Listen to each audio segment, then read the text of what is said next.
Javier Sicilia, poeta y cofundador del Movimiento por la Paz con Justicia y Dignidad.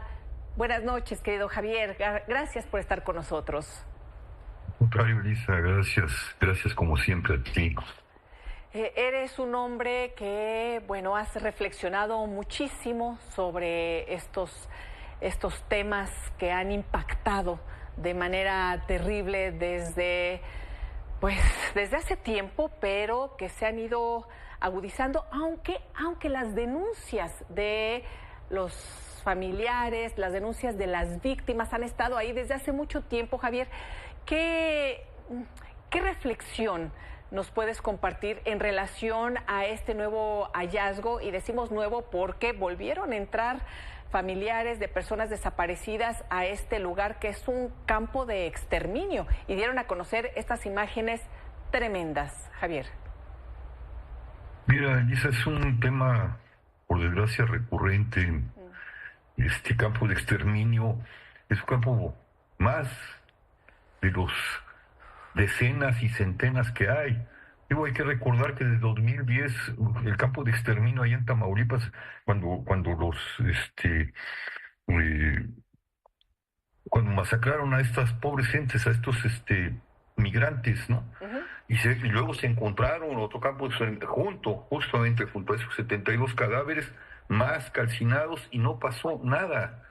Patrocinio, donde se encontró media tonelada de masa humana, desde el principio, desde el 2011 que salió el Movimiento por la Paz con Justicia, ya lo dijimos, México es un campo de exterminio al aire libre.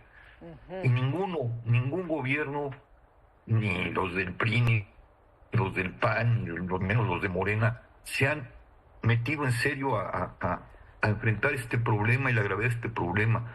México ya vive una violencia desde hace mucho tiempo que debe ser tipificada como crímenes de lesa humanidad y con complicidades muy grandes entre el Estado y las organizaciones criminales.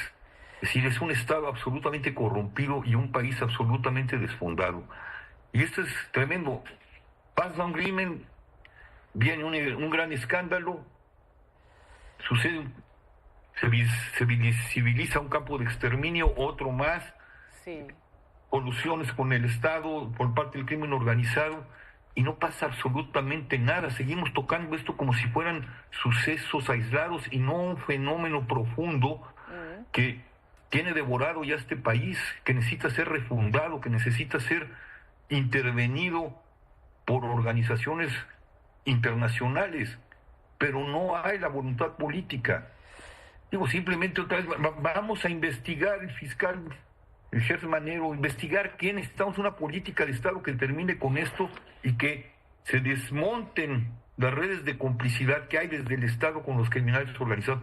Mientras siguen nada más agarrando sicarios, unos cuantos capos, pero no están atacando el problema, ni se está enfrentando el problema en su profundidad. Y mañana se va a olvidar hasta que venga otro campo de exterminio o otra masacre que nos saque de nuestro torpor. Esa es la gravedad de la situación. Sí, Javier. No es un fenómeno nada más de ahorita, es un fenómeno que se suma a toda una política fallida de Estado o de complicidad de Estado con el crimen organizado que viene desde hace 14 años, quizá más. Sí.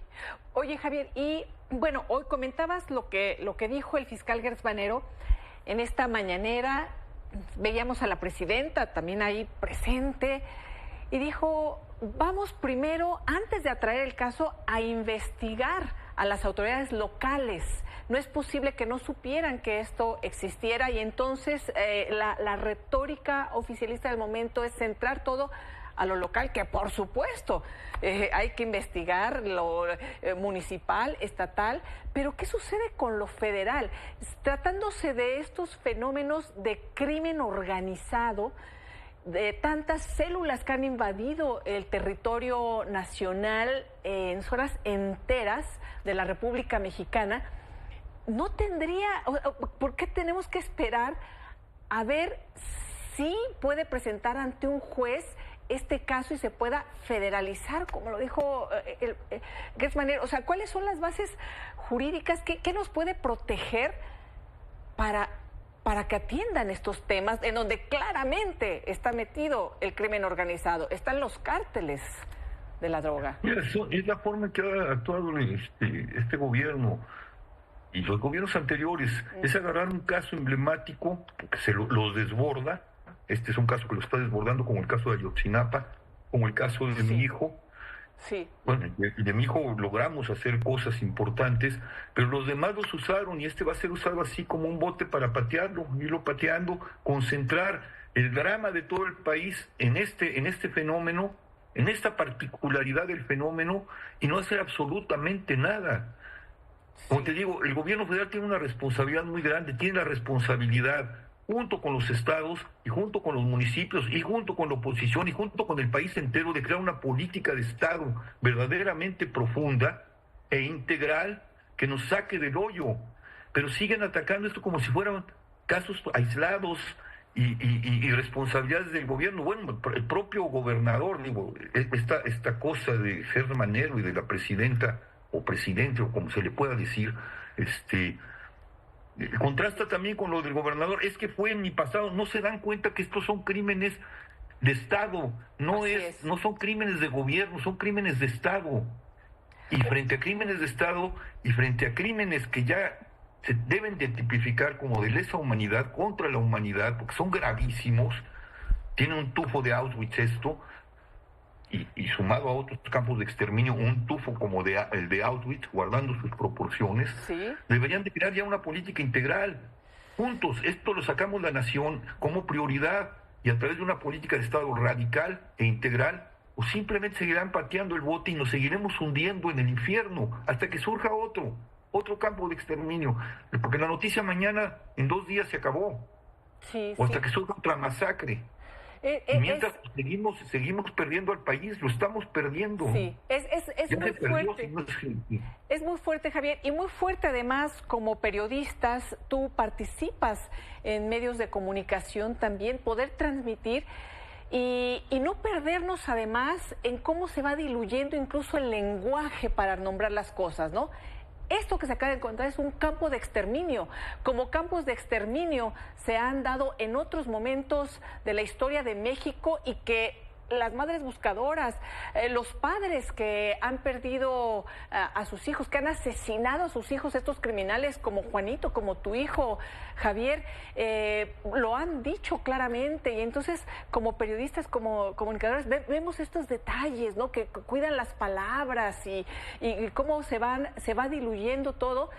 Y también se va olvidando, hasta volver a encontrar. Y yo no sé, además, qué esperamos si mostrar las imágenes crudas y los testimonios crudísimos de los jóvenes sobrevivientes, por ejemplo, de lo que ahí vivían y de cómo tenían que matarse entre ellos y de cómo tenían que cortar la cabeza a su amigo para poder sobrevivir y mantenerse ahí, y después cómo los obligaban incluso a descuartizarlos para echarlos a estos hornos, a estos crematorios, porque dicen, pues si no hay cuerpo no hay delito.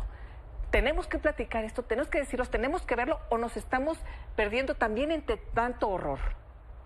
Tenemos que verlo, tenemos que decirlo. Es un importante movimiento por la paz con justicia y dignidad en 2011, cuando se pudo hacer la ley de víctimas que ya destruyeron, y después vendrá la ley de búsqueda, que también ya destruyeron, que también ya rebajaron.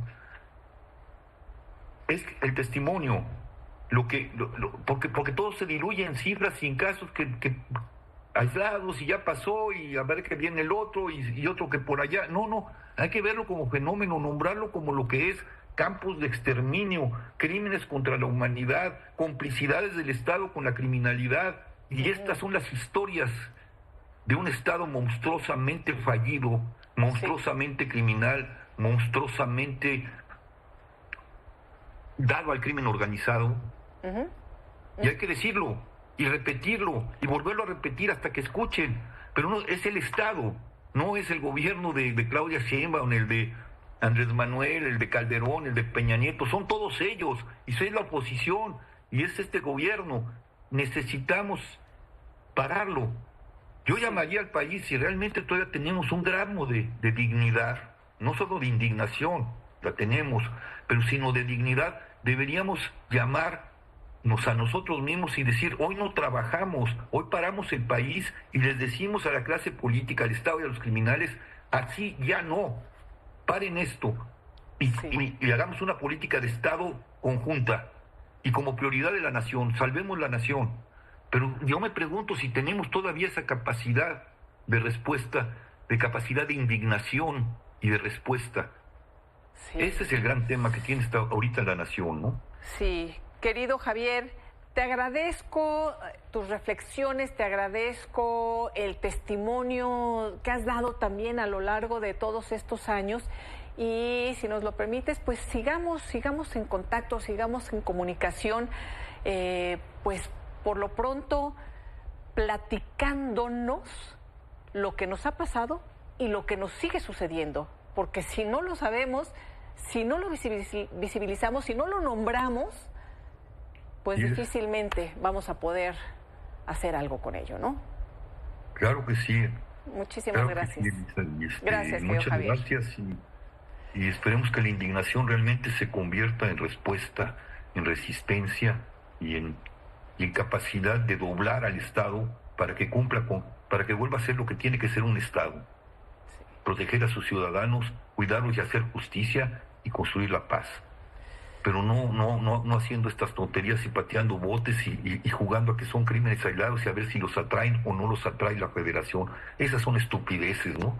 Sí. Verdaderamente me da vergüenza tener un fiscal de esa naturaleza y una presidenta de esta naturaleza, ¿no? Y una oposición de esta naturaleza. Sí. Nos debería dar vergüenza a todos los mexicanos, ¿no? Y salir y decir, señores, se acabó. No se trata de cambiar un partido por otro, se trata de crear una política de Estado y realmente amar este país, ¿no? Sí, sí. Y salvarlo de sí mismo. Salvarlo de sí mismo, así. Muchísimas gracias, querido Javier, como siempre. Un abrazo. Un beso. Cuídate mucho. Buenas noches.